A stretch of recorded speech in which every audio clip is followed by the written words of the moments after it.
BNP, আপনারা তো আসলে কিভাবে জেনজি আপনাদের সাথে একাত্মতা হবে?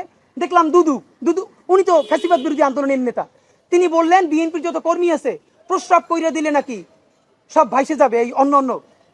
আপনাকে বিনীত অনুরোধ করি, গত 16 বছর আপনার প্রস্রাব করতে নিষেধ করছে কেডা? মানে গত 16 বছর আপনি প্রস্রাব করেন নাই কেন? আল্লাহর রাস্তায় বলেন। মানে আবারও বিএনপি কে বলে, জামাত ইসলামী বলে মুরব্বীদের মুখে টেপ মারেন, পিছনে বসাই রাখেন। এই আন্দোলনে যত শহীদ হয়েছে, যত যোদ্ধা, তাদের গ্রুপ, এইজ গ্রুপ 21 থেকে 35, বিএনপি জামাত ইসলামী সকলে আপনারা তরুণদেরকে সামনে আনেন। এই মুরব্বীদের কি কথা বলে দেখেন, বলে প্রস্রাব করলে ভেসে যাবে। এটা তো আওয়ামী লীগ তো বললে আমরা জিব্বে ছেড়ে ফেলতাম, এখন তো আওয়ামী লীগের চেয়ে অনেক কি কথা বললো।